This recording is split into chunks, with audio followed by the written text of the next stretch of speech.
Okay, so then you had your second album, Rapperholic. Yes. And was that a bigger project than your first one? Yes. Every project that I dropped has always been a bigger one. So Rapperholic, I had two albums that I always mistake. It's Rapperholic and Sarkology. I always kind of mix the track list on that. But I don't know, one of them had You Go Kill Me, which was a big record in Africa. That was my first major record in Africa, making me an African artist, putting me on that African pedestal. And that started a movement called Azonto. I don't know if you've heard that before. Yeah, but okay, so that's like, I want to compare that to something. So Azonto is like a big dance that became like a big craze in the whole, I would say the whole world, because a lot of people were dancing to it. And it started from Ghana. And I was one of the major people that contributed to that. And that record brought that out. So yeah, definitely that album put me on the African, pedestal. Then after that, everything else has been trying to move forward. Right, because Rapperholic actually won a BET award. Yes. For, was it the best international artist or something like that? Yes. Okay, and you were actually in the BET Hip Hop Cypher. Yes. With Talib Kweli, Jean Grey, and Ab Soul. Yeah.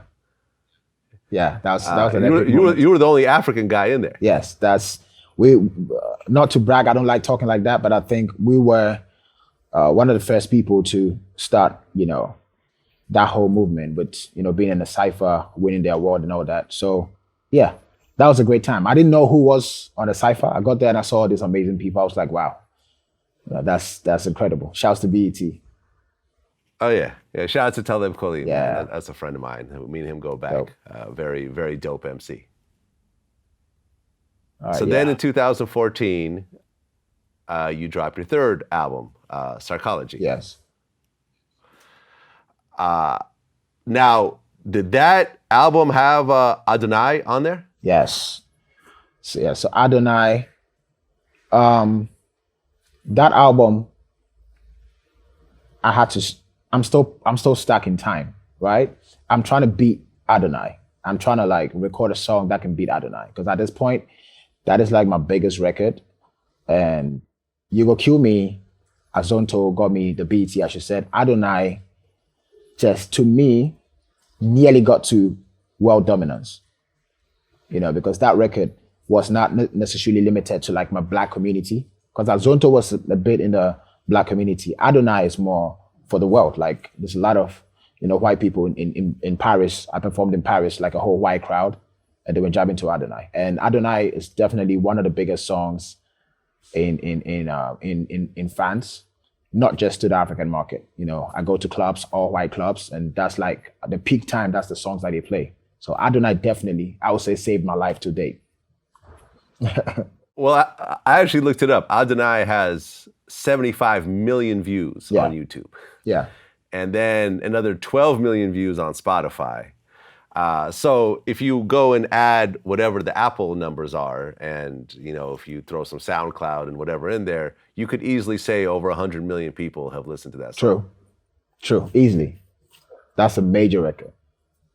And shouts to how crazy is that? When you just sit back and say, wow, 100 million people have listened to this song. Yeah, it's crazy. What you're saying now, I normally don't do that. I don't sit down trying to analyze my numbers and what is happening. There are certain things I can run away from. Adonai has 70-something million. I can run away because I see it on YouTube. But I don't sit down too much trying to go into that. I don't do that because I just want to work, and that's all. And shouts to Castro. I featured on Adonai. He killed that hook. And I don't know where he is at this point, but God bless him. And yes, I wish him well. Let me say that. You guys don't interact still, considering how big that song was? Oh, so you don't know the story, right? So Castro has gone missing for, I think, 6 years. Next year is going to be the 7th year. So we still can't find him. That's a mysterious situation. Everyone is trying to figure out how that is possible. So my friend is not back for 6 years now, and we've not found him anywhere. So it's really hard to say. Sometimes you want to, mistakenly you say rest in peace when you're not supposed to, because there is no confirmation. But I think in the last year, till like 7 years, you can say someone is dead. So next year, then they can confirm that. But he's not been back. And this is right at the same time we released Adonai. So he did not live. Oh, not say. I'm confusing myself. He's not here to witness what's happening with Adonai. And yeah, God bless him. That's why I said I wish him well. I pray that he gets back. Yes, but that's the situation. That's crazy. Yeah. I mean, because I'm sure that's his biggest record as well. True, that's his biggest. And at that point, he was about to like do some amazing stuff. He had certain records that was also doing numbers. And at that same year, I was with him in London.